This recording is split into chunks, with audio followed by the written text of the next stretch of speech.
খুশি তোমরা কত ভাগ্যবান তোমাদের মাঝে শুয়ে আছেন বিশ্ব নবী তো জাহান আল্লাহুম্মা সাল্লি আলা সাইয়্যিদিনা মাওলানা ওয়া আলা আলি সাইয়্যিদিনা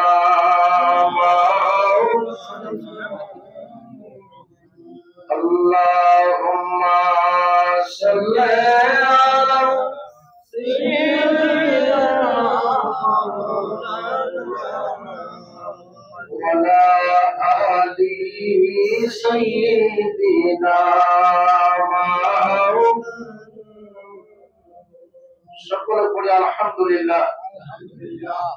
লাখ কোটি শুকরিয়া সেই মহান রব্বুল আলামিনের দরবারে যে রব্বুল আলামিন অত্যন্ত দয়া করে মায়া করে পবিত্র খাজা রজনীতে আপন মুর্শিদের কদমে আপনাকে আমাকে আসার মতো তৌফিক দান করলেন। এই জন্য আপনারা খুশি না বেজার? যদি খুশি হয়ে থাকেন একটু মহব্বতে পড়তে হবে আলহামদুলিল্লাহ। লাখ কোটি দরুদ ও সালাম জানাই কোন কায়নাতের নবী, আমার নবী, আপনার নবী, যিনি আসমানের নবী, জমিনের নবী, নবীদেরও নবী, ফেরেশতাদেরও নবী, আল্লাহ পাক রব্বুল আলামিন বলেন আমার নবী। সুবহানাল্লাহ। যিনি আল্লাহর এই সৃষ্টি জগতের মূল ফাউন্ডেশন। বিল্ডিং বানাইতে গেলে ফাউন্ডেশন লাগে কি লাগে না? লাগে।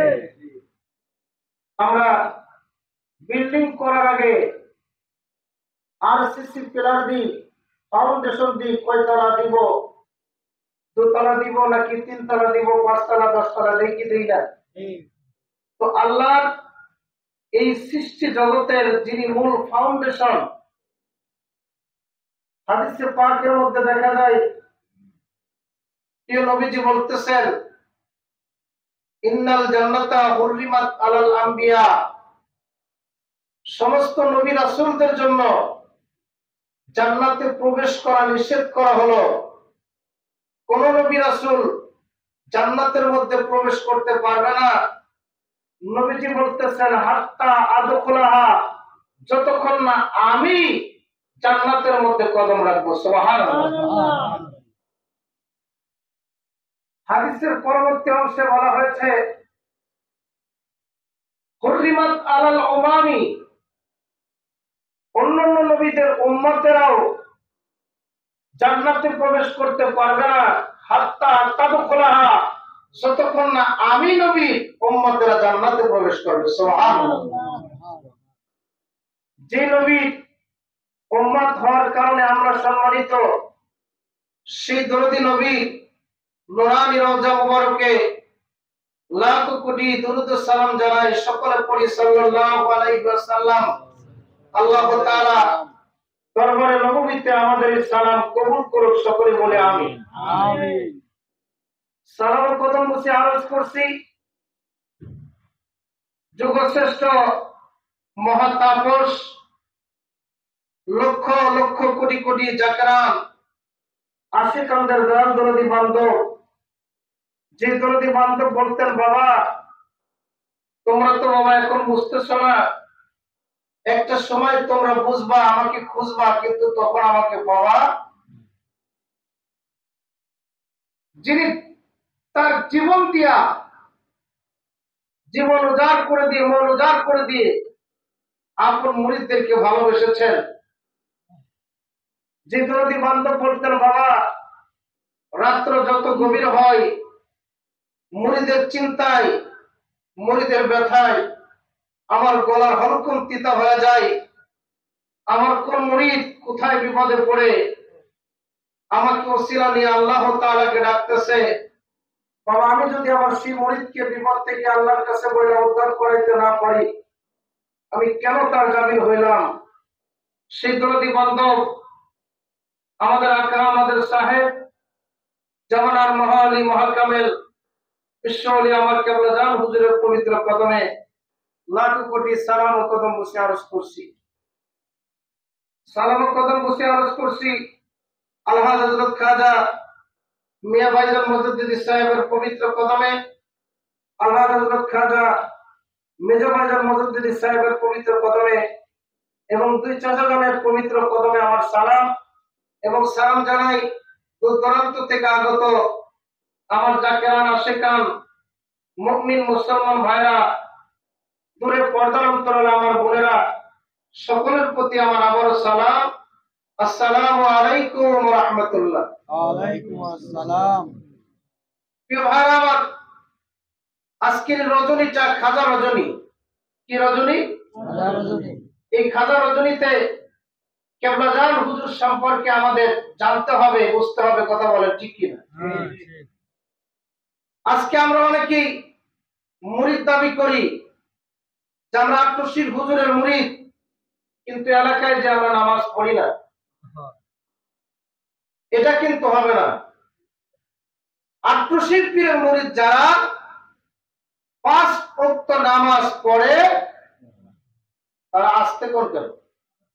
আপনারা কি ভয় পান? আট্টশির পীরের মুরিদ যারা 5 ওয়াক্ত নামাজ পড়বেও তারা, কেননা কারণ আছে। কারণটা হলো আমার পীর কেবলা জান এই তরিকতের যে ওজিফা কালাম আমাদেরকে শিক্ষা দিয়েছেন, প্রতিটা ওজিফা কালামই 5 ওয়াক্ত নামাজের আগে এবং পরে শিক্ষা দিয়েছেন। কথা বলেন ঠিক কিনা? ঠিক ঠিক।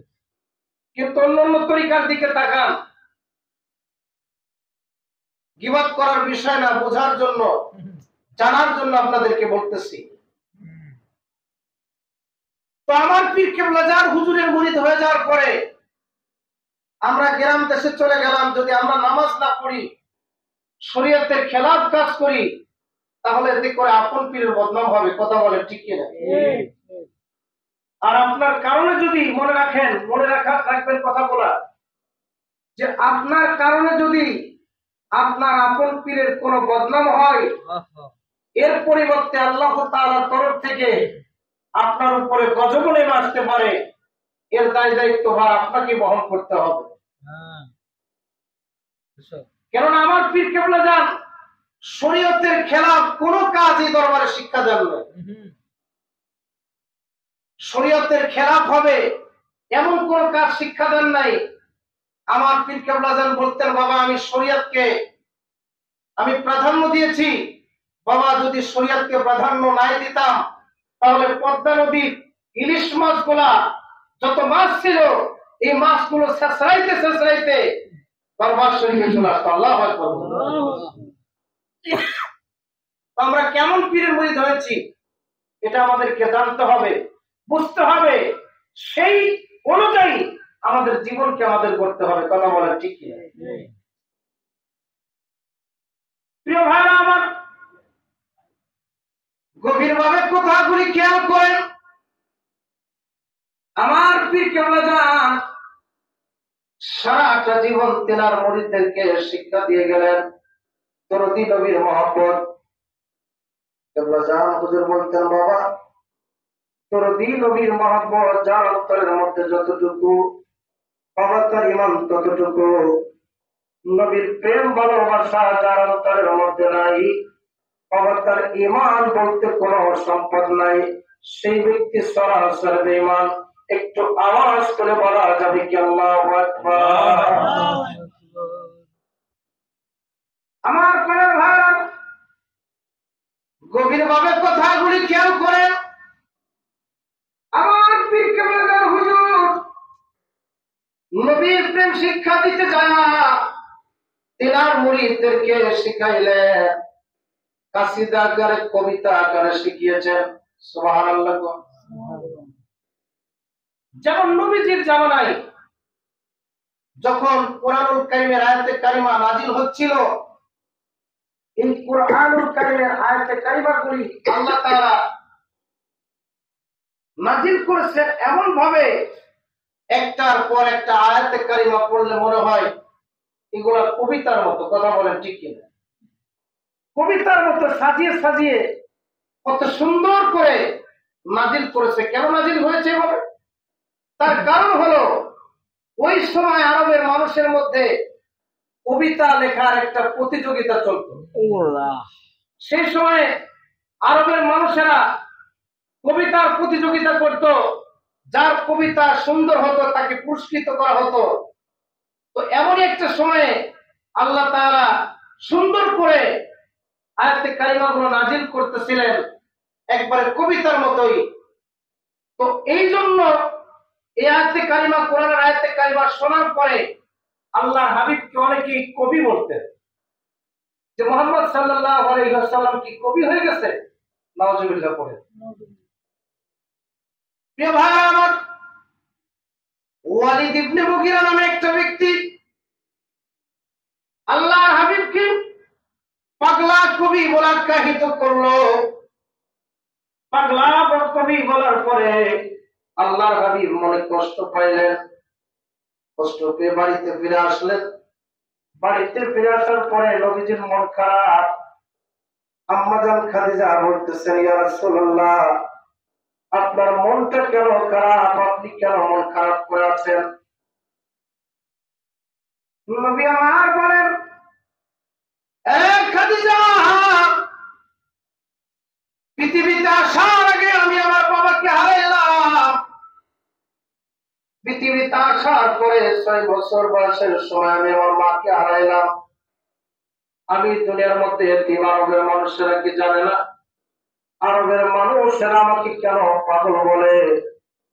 এবার আম্মাজান খাদিজা বলতেছেন, ইয়া রাসূলুল্লাহ, আরবের মানুষেরা আপনাকে পাগল বলতে পারে, কিন্তু আপনার রব, আপনাকে যিনি সৃষ্টি করেছেন, আপনার প্রতিপালক তো আপনাকে পাগল বলে নাই। সুবহানাল্লাহ।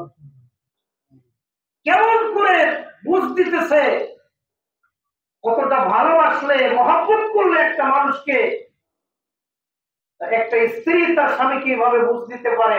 সুবহানাল্লাহ বলে। আমার প্রাণের ভাইরা, আল্লাহ পাক রব্বুল আলামিন আমার আপনার নবীকে এতটাই ভালোবাসতেন, এতটাই মহব্বত করতেন, আরবের মানুষেরা পাগল বলেছে। আল্লাহ তাআলা সহ্য করতে পারে নাই। সঙ্গে সঙ্গে আমার আল্লাহ তাআলা সূরা কলম নাযিল করে দিলেন। সুবহানাল্লাহ।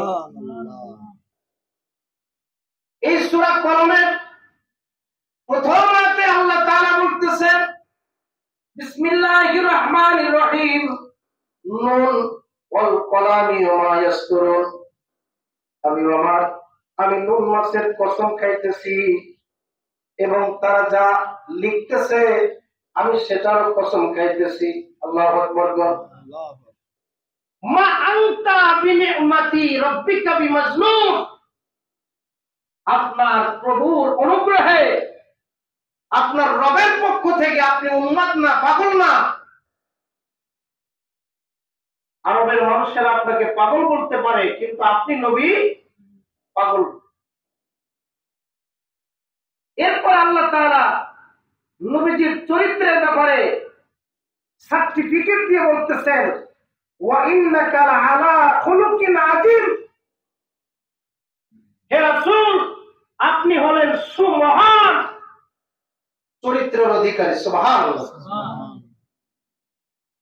এই আজিম শব্দটা আল্লাহ তাআলা পবিত্র কোরআনুল কারীমে সব জায়গায় ব্যবহার করেন। সবকিছুর ব্যাপারে আল্লাহ তাআলা আজিম এই শব্দটা ব্যবহার করেন নাই, কিন্তু কয়েকটা জায়গায় আল্লাহ তাআলা আজিম শব্দটা ব্যবহার করেছেন। সেটা হলো ওয়াহুয়া রব্বুল আরশিল আজিম। আরশকে আজিম বলেছেন, এবং কোরআনুল কারীমকে বলা হয়েছে কালামে আজিম। তার মানে হলো মহাগ্রন্থ আল কোরআন বিশাল, এর ব্যাপকতা প্রকাশ করার মতো নয়। এই দুইটা জায়গা। আর একটা জায়গা হলো, সেটা হলো আমার আপনার নবীর চরিত্রের ব্যাপারে আল্লাহ তাআলা কোরআনুল কারীমের মধ্যে বলেছেন, ওয়া ইন্নাকা লাআলা খুলুকিন আযীম, আপনি সুমহান চরিত্রের উপরে প্রতিষ্ঠিত। সুবহানাল্লাহ। এবং এই সূরার মধ্যে আল্লাহ পাক বলতেছেন, উতুল্লিম বা'দা যালিকা জালিল, আর যে সমস্ত ব্যক্তিরা আপনি নবীকে পাগল বলে, যারা সৎ কাজে বাধা দেয়, অসৎ কাজে উৎসাহ দেয়, এদের চরিত্র হলো জাউরা পোলার স্বভাব। কিসের স্বভাব? আরবিতে জানিম শব্দের অর্থ হলো বাংলায় খাস, বাংলায় বলে কি? জাউরা, চারর সন্তান। এই আয়াতে কারিমাটা আল্লাহর হাবিব ওয়ালিদ ইবনে মুগিরাকে শোনালেন। আমার প্রিয় ভাইরা, গভীরভাবে কথাগুলি খেয়াল করেন। এই আয়াতে কারিমা শোনানোর পরে ওয়ালিদ ইবনে মুগিরা চিন্তা করলেন, আরবের মানুষেরা মুহাম্মদ সাল্লাল্লাহু আলাইহি ওয়াসাল্লামকে তারা আলামিন বলে, তারা বন্ধু বলে, সত্যবাদী বলে, সে তো যা বলে সব সত্যি হয়ে যায়। আমাকে জালিম বললো কেন? এবার বিশাল একটা তরবারি নিয়ে ওয়ালিদ ইবনে মুগিরা চলে গেছে তার মার কাছে, যা বলতেছেন, মা রে, তুমি আমার কাছে বলো আমার আসল আব্বার নাম কি, আমার বাবার নাম কি? মা তো ভয় পেয়ে গেছে, এই সন্তান তো এরকম ছিল না, হঠাৎ করে সন্তানের কি হলো, কারণটা কি এরকম হয়ে গেল কেন? মা ভয় পেয়ে গেছে, শরীরাত্ম কাঁপতেছে। তখন বলতেছেন, মা রে, তুমি যদি আজকে সঠিক উত্তর না দাও, এই তরবারি দিয়ে আমি তোমাকে 2 ভাগ করে দিব। মা বলতেছেন, বাবা একটু অপেক্ষা কর, হাতের তরবারিটা নামা, আমি তোর প্রশ্নের উত্তর দিতেছি। তখন তরবারিটা নামানোর পরে বলতেছে, বাবারে, তোর বাবার সংসার আমি আসলাম নববধূ হয়ে, বড় আশা করে। তোর বাবার অঢেল সম্পদ, এত সম্পদ তোর বাবার, এই সম্পদ বক্ষণ করার মতো কোনো মানুষ নাই। আর তোর বাবার এমনই একটা সমস্যা, তোর বাবার জীবনে কোনোদিন সন্তান জন্ম দিতে পারবে না। এমন সময় তোর বাবার এই সম্পদ কে খাবে, সেই চিন্তা করে আমি তোর বাবার বাড়ির একটা চাকরের সাথে আমি মিলিত হয়ে যাই। এরপর আমি হামেলা হয়ে যাই, আমার গর্ভে বাচ্চা আসে, আর সেই বাচ্চাটা বলে তুই। তার কারণ আল্লাহ পাক এখানে আল্লাহ রাসূলকে দিয়ে বোঝায় দিলেন, হাবিবানা, আমি আপনাকে দিয়া যা বলাইতেছি একটাও কোনো মিথ্যা কথা না, সব সত্য কথা। কবিতা আকারে ছড়াই দিচ্ছে। তো আমার পীর কেবলা জান হুজুর তিনার মুরিদদেরকে বাংলা ভাষায় কবিতার মতো লিখে লিখে কে কে আমার পীর কেবলা জান শিখিয়েছেন। কিভাবে? আর রয় না ঘুমে কেহ, ওঠাও মাওলার নামের বল। আর রয় না ঘুমে কেহ, ওঠাও মাওলার নামের বল। এই যে সুন্দর মতো সুর দিয়ে শিখা দিছে, যে সময় কেন উঠতে হবে, কারা ঘুমায়, কারা জেগে থাকে, হুজুর কেবলা জান শিখায় কিভাবে শিখাইতেছে। কিন্তু যদি বাংলা ভাষায় করতে ওঠে, উঠে আল্লাহ ডাহে, খাস বাংলা কি উঠতো? কিন্তু আমার পীর কেবলা জান এত সুন্দর করে গজলকে মানুষের মন কেড়েছেন, এবং এই গজলগুলি শুনে এখনো পর্যন্ত জাকের ভাইরা ঘুমাইতে পারে না। কথা বলেন ঠিক কি? অন্ধ আতর পাপী যারা এই সময় ঘুমায় তারা, অন্ধ আতর পাপী যারা এই সময় ঘুমায় তারা, তুমি কেন ঘুমাইলে সারিয়া রহমতের ঘর, তুমি কেন ঘুমাইলে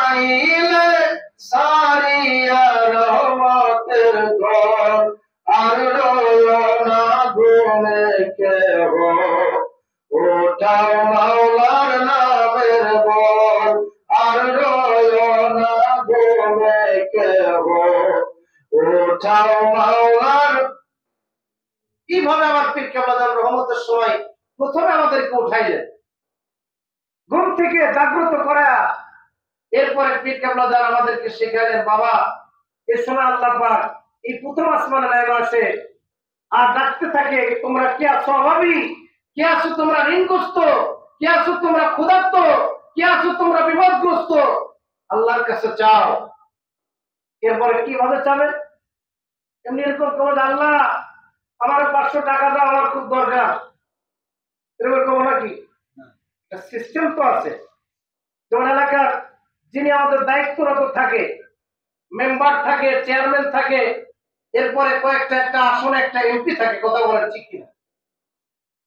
এখন চেয়ারম্যানের কাছে, মেম্বারের কাছে, উপজেলা চেয়ারম্যানের কাছে, এমপির কাছে যদি আমরা কিছু আনতে যাই, একবারে বাড়ির ভিতর দৌড় দিয়ে ঢুকে যায়, এমপি সাহেব আমার এটা লাগবে, এটা দেন, দিবেনি? বরঞ্চ এমপি যারা সিকিউরিটি থাকে লাঠি দিয়ে পিটাবে, এটা পাগল বান্ধে। তার কারণ হলো তিনাদের থেকে কিছু আনতে হলে সুন্দর মতো আবেদন করে দরখাস্ত লিখে তারপর একটা জিনিস আনতে হয়। তো আল্লাহর দরবারে কিছু চাইতে হলে কিভাবে চাইবে সেটা আমার পীর কেবলাদার শিক্ষা দেন, যে বাবা এই সময় ঘুম থেকে উঠে আল্লাহ তাআলাকে কোরআন ভরে ডাকেন, আল্লাহ ইয়া ইয়া। এরপর আবার আল্লাহর কাছে আমরা কিভাবে অ্যাপ্লিকেশনটা করব সেটাও শিক্ষা দিলেন গজল আকার।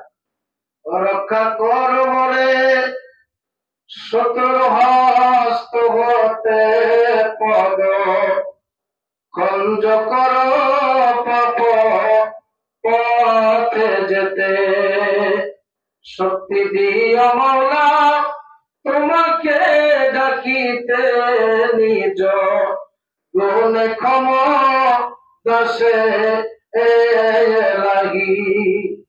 রক্ষা কর মোরে, হে আল্লাহ আপনি আমার রক্ষা করেন শত্রুর হস্ত থেকে, শত্রুর হাত থেকে আমাকে রক্ষা করেন, আমার পা দুইটা খাটো করে দেন পাপের পথে যাইতে, আর আপনার নিজের গুণে আপনি আপনার এই বান্দাকে ক্ষমা করে দেন। সুবহানাল্লাহ। এরপরে শুধু আল্লাহর কাছে গেলে তো হবে না, এমপির কাছে সরাসরি যাওয়া যায় না, সাপোর্ট লাগে কি লাগে না? এমপির যে পিএস থাকে তার সাপোর্ট নিতে হয়, এমপির সাথে ভালো সুসম্পর্ক যা তার সাপোর্ট নিতে হয়। তো তার সাপোর্ট নিতে হলে আমাদেরকে যেতে হবে। পীর কেবলাদার বলতেছেন, বাবা যার খাতির আল্লাহ পাক গোটা কায়নাতকে সৃষ্টি করেছেন, আপনার মা বাবাকে সৃষ্টি করেছেন, যত মুরব্বিয়ান যারা এবং এই পৃথিবীতে যা কিছু এসেছে সব কিছু যার কারণে আল্লাহ তাআলা সৃষ্টি করেছেন, সেই দরদি নবীকে ইয়া রাহমাতাল লিল আলামিন বলে ডাকেন। ইয়া রাহমাতাল লিল আলামিন বলে ডাকার পরে এরপরে নবীজির কাছে আবার কিভাবে অ্যাপ্লিকেশন করতে হবে সেটাও শিক্ষা দিলেন। যদি জোড়াইতে চাহো মর্ম জানাব, বাড়ি তরিতে চাহো বেলা, মন সাদ মিঠা নিয়ে বেলা গাও, গাও মুহাম্মদ সাল্লাল্লাহু আলাইহি। যদি জোড়াইতে, যদি আপনার অন্তরটা জোড়াইতে চান, মনের জ্বালা জোড়াইতে চান, যদি আপনি বিপদের সময় নদীতে পড়ে গেছেন, আপনি ভেলা চান, নৌকা চান, তাহলে নবীজিকে ডাকেন। সুবহানাল্লাহ। কেবলাদার আমাদেরকে যে শিক্ষা দিয়েছেন এই শিক্ষা আমরা যেন আঁকলে রাখতে পারি, এবং কেবলাদার হুজুর যে তরিকত রজিবা কালাম আমাদেরকে দেখিয়ে গিয়েছেন, শিখিয়ে গেছেন, এইগুলো মেনে আমরা যেন চলতে পারি। আল্লাহ পাক আমাদেরকে কবুল করুক, সকলে পড়ে আমিন। এই বলে আমার আলোচনা এখানে শেষ করলাম। আসসালামু আলাইকুম।